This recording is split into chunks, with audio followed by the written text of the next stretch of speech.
The fragrance of selfless love that has drawn the world into one family. The truth of an eternal message that has been revealed through every act and word. The fulfillment in service that has been taught by relentless sacrifice. The Lord's own life is indeed His message.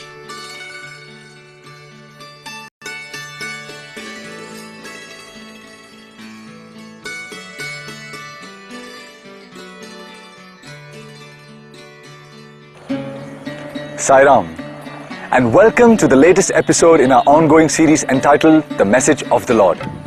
As you must have noticed, this month-long series is a visual presentation intended to bring you the essence of the teachings of Bhagwan Baba. At the same time, we're also trying to offer suggestions as to how we can put those precious teachings into practice. Today, we shall consider the issue of tempering worldly knowledge with spiritual considerations. Let me start with the famous DNA molecule, which I'm sure you must have heard of. As is well known, the DNA is a molecule of life. Notice that it consists of two strands winding around each other in a helical spiral. That is why the DNA is sometimes described as a double helix. You should also note that the two helically spiraling strands are connected by what looks like steps in a staircase. You might wonder what all this has got to do with Swami's message and spirituality. That exactly is what I'm coming to. Let me start with the fact that in nature there is no such thing as a one-strand DNA.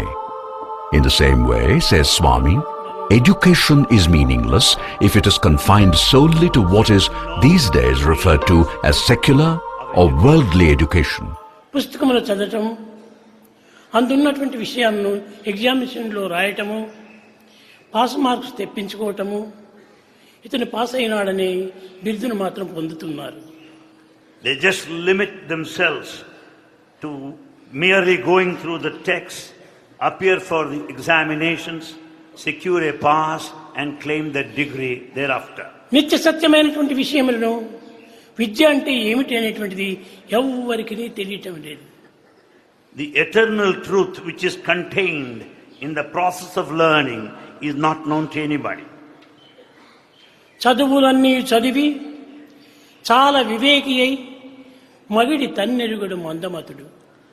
A foolish man, though an intellectual with all the acquisition of the knowledge, does not know his true self. ఎంత చదువు చదివి ఏ నీతి ఉన్నను హీనుని గుణంబు మానలేడు. One may be occupying exalted position with all high knowledge and education, but he will not give up his mean mentality and attitude. తరచి చదువ తర్కవాదమే కానీ పూర్ణ జ్ఞానం ఎప్పుడు పొందలేడు. All his knowledge helps him to be argumentative and to differ with everybody and not to acquire the totality of knowledge. ఇది ఆ విద్య. Is thus education. For education to be complete, there must be simultaneous instruction on spiritual values also, with great stress and emphasis on discipline, as well as sense and mind control. అందులో ఈనాటి విద్యలన్నీ కూడాను కేవలము చెత్త విద్యలు. All the education that we acquire today is rather cheap and useless. ఈనాటి text బుక్లు అనేటువంటివి చూస్తే ఏమాత్రం కూడా సారమైనటువంటిది లేవు అక్కడ. The textbooks that we make use of do not have any essence. In other words, for education to be complete, it must comprise of both secular as well as spiritual education, both strongly intertwined and together leading to character and integrity. విద్యార్థులారా, Students, మీరు వేరుగా భావించకండి. don't విద్యార్థులైనటువంటి వారు చక్కని విద్యను అభ్యసించి ప్రపంచానికి ఈ చక్కని బోధనను అందించడానికి పూనుకోవాలి. The students should acquire the proper knowledge, proper education, and set an ideal to the rest of the society. That is the way society would get honest administrators business managers with integrity, scientists who do not play games with nature, doctors who are focused on saving lives than on becoming rich, etc. So, now you see why I brought in the DNA. Like the DNA, education too must have two strands, secular and spiritual, with mind and sense control, character development, etc., acting like the steps connecting the two. If you keep all this in mind and look at educational establishments in most parts of the world today, you would find only one side and no steps. Now ask yourself, can such a system be called balanced education? Clearly not.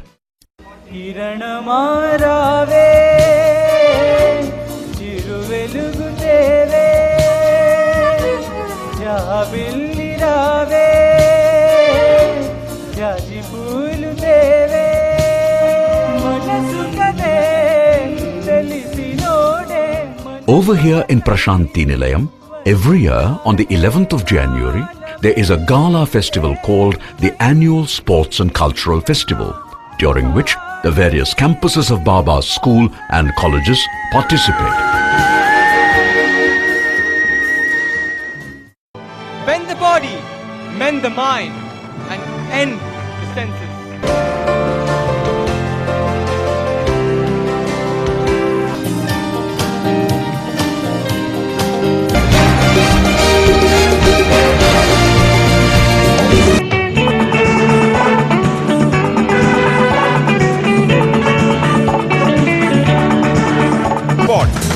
These two gymnasts touch new heights.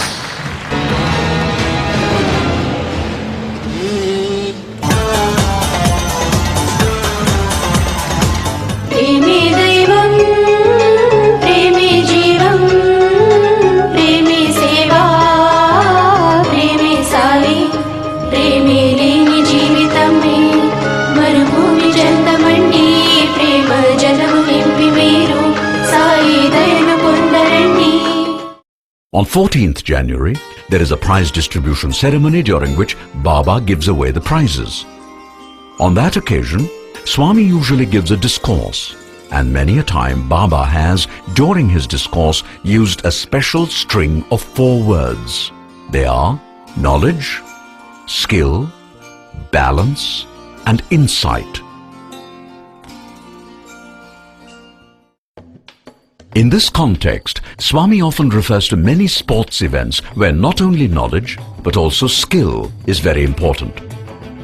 Referring to motorcycle stunts, for example, Swami would say that the rider would need a good knowledge about riding bikes and also a lot of skill in handling the bike itself.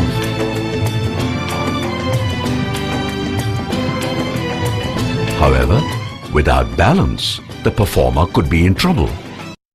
So it is in life, Baba would then add. What Baba means is that mere worldly knowledge and all kinds of professional skills associated with such knowledge are by themselves not enough in life. All these must be supplemented by spiritual balance. If that balance is lacking, then the time and money spent on acquiring education would be a complete waste. It is amazing to what extent this important point is being neglected, although it is pretty obvious that such neglect has serious consequences. Once upon a time, crime meant things like theft, assault, murder, and so on. Back then, most of these crimes were committed by poor and uneducated people. Such things happen even today. However, this type of crime is relatively small compared to those committed by intelligent and highly educated people. The fatal flaw at Enron was pride, arrogance, intolerance. What money you guys stole from those poor grandmothers? We can add $1 gazillion to the bottom line. All right, that sounds fantastic. Did you convert stock worth $66 million? I don't know. I netted approximately $100 million. It had taken Enron 16 years to go from about 10 billion of assets to 65 billion of assets. It took them 24 days to go bankrupt. Corporate fraud, cybercrime and so on are among the crimes committed by highly educated people. Even the so-called 9/11 attack was engineered by educated people.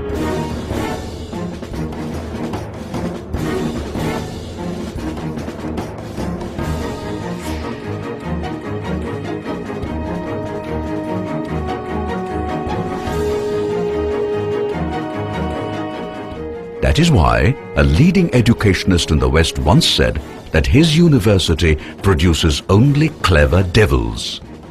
In other words, producing brilliant scientists and engineers, or even doctors who are very knowledgeable and highly skilled, is simply not enough. Society needs much more. Recall a point we made a few episodes earlier. What Professor Weisskopf is telling us, and he ought to know, is that all worldly knowledge and professional skills need to be polished with spiritual balance. Then alone would one obtain insight into the meaning and purpose of life. As someone nicely put it, the purpose of life must be to lead a life of purpose. Compassion is the best way of making life have meaning and purpose.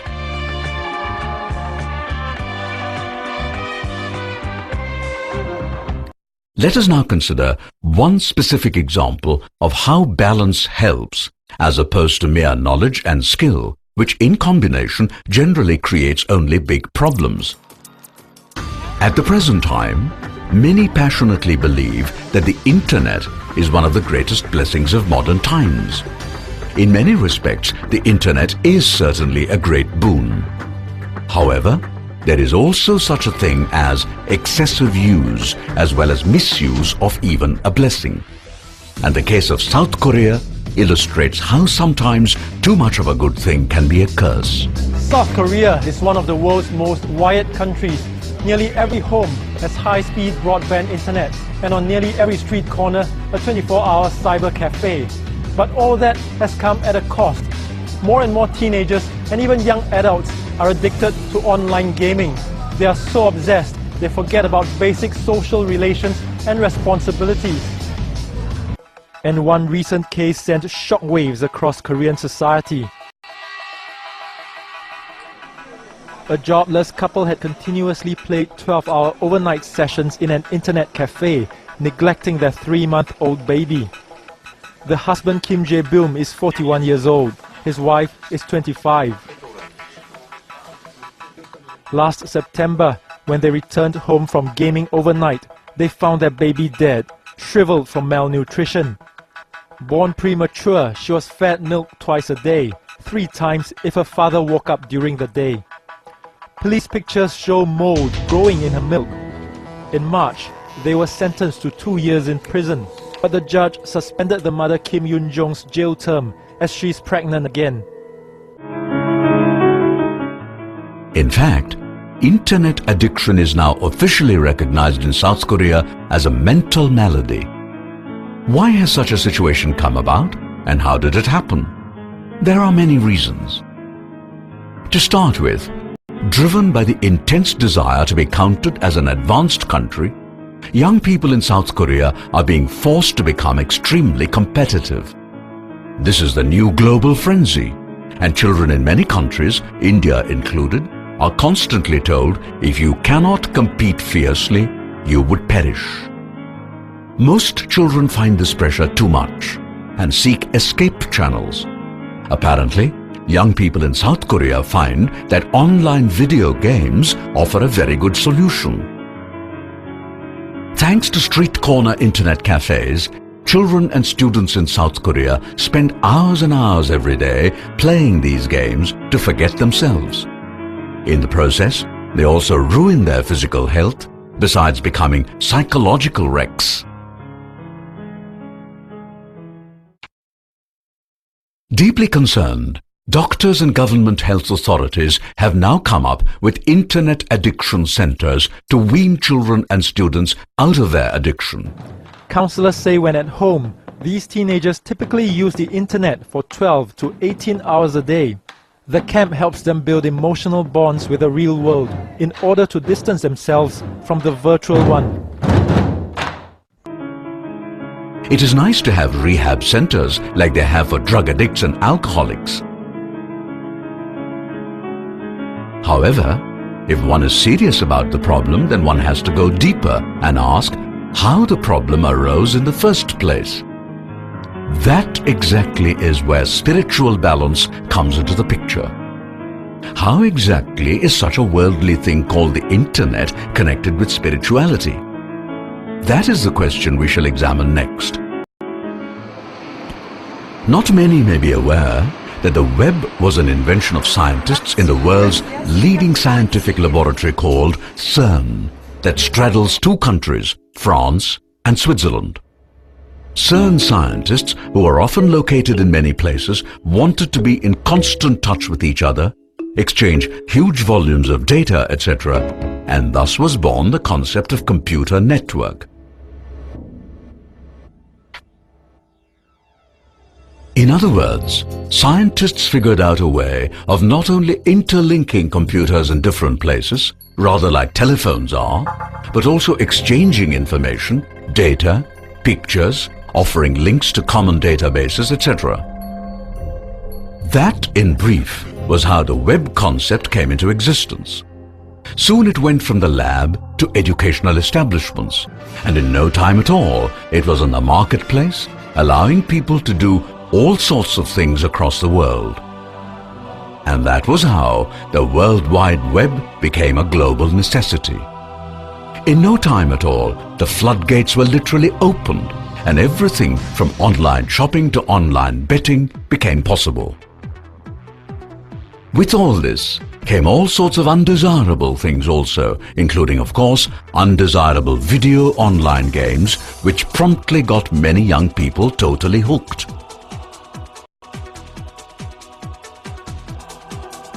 Social networking, which everyone thinks is a great blessing, has also led to young people not only wasting a lot of time, but unnecessarily telling everyone all sorts of things about them not exactly required, we would say. That's what happens when knowledge and skill begin to dominate unchecked.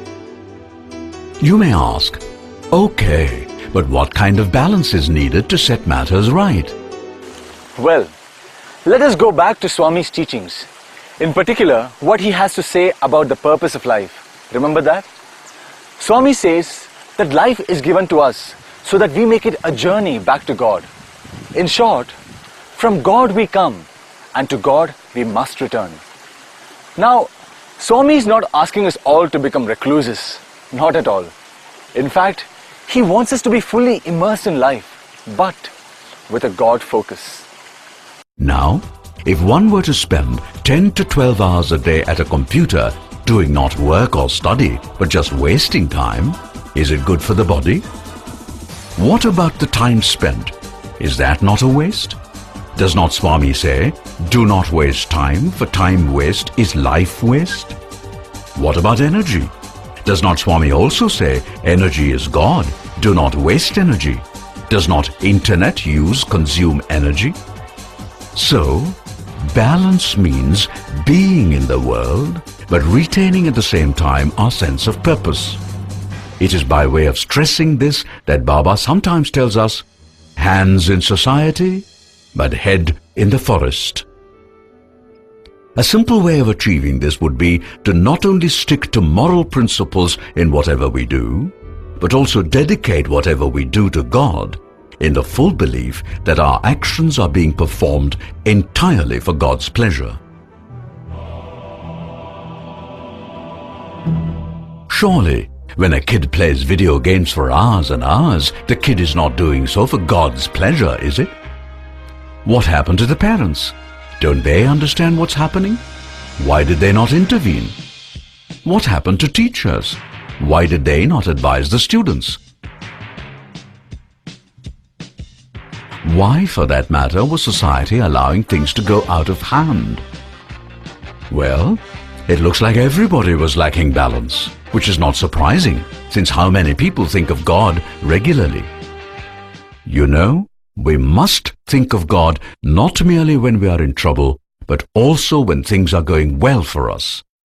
That is why Saint Kabir once said, दुख में सुमिरन सब करे, सुख में करे न को। जो सुख में सुमिरन करे, दुख काहे को होय। कबीरा दुख काहे को होय। That was beautiful, was it not? So you see, God focus is most important because in life's journey, it is like a compass. Imagine going through a dense jungle or sailing on the wide ocean without a compass. If a person did that, he or she would be totally lost. That exactly is what happens to most people today as they go through life. We become very busy chasing this and that. Do we pause for a moment and ask, why on earth am I tiring myself out in this manner? What for? What good is it going to do to me? Not many do this. They are just swept by the force of events around them and keep going in a robotic fashion. A few, however, would say that they are doing all this for the sake of money, fame and wealth. Ask them why they want money, fame, wealth, etc. They would reply, for being happy. What else, you stupid? The funny thing is that even many devotees feel that way. Why? Because they have hardly spent any time thinking deeply about what Swami has been telling us and teaching us.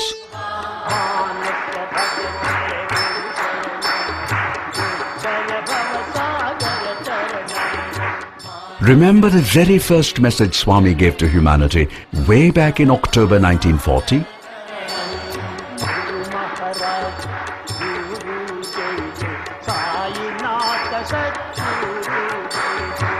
Surely, you know what that bhajan means, don't you? Reflecting on that for a moment every day, and tuning one's life to that message Swami gave us so long ago would be one good way of introducing balance, meaning, and purpose into our lives. Continuing on that theme, how many times have we heard Swami sing this particular bhajan? Bhaja Govindam, Bhaja Govindam, Bhaja Govindam, Bhaja Govindam, Govindam Bhaja Mudhamate, Samprapte, Sannihite Kale, Samprapte, Sannihite Kale, Nahi Nahi Rachati Dukrum Karane. We all know what that means, don't we? What is the use of all the wealth in the world when death is knocking on the door? And finally, what about this bhajan? Bhajana bina sukha shanti nahi. Sai bhajana bina sukha shanti nahi. Hari bhajana bina sukha shanti nahi. Sai bhajana bina sukha shanti nahi. Hari nama bina ananda nahi. Sai nama bina Hari nama bina ananda nahi. How many times have we heard Swami sing this bhajan? And how many times have we sung this along with him? I am sure we all know the meaning, and there is no need for me to go into it in detail. In simple language, the essence of the message is, without keeping God in mind, we would never be able to enjoy real peace and happiness. If you want to take home a lesson from this episode, I would say it could be the following. Let us finally, and once and forever, get rid of the notion that spirituality is far removed from daily life.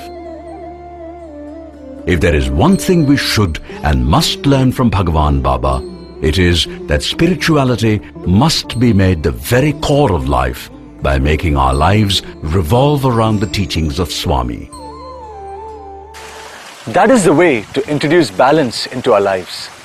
That is the way to make our lives more meaningful and purposeful. And that is the way to real happiness. That is all we have for this episode. And I hope you liked what we offered. Please do join us again tomorrow. Jai Sai Ram.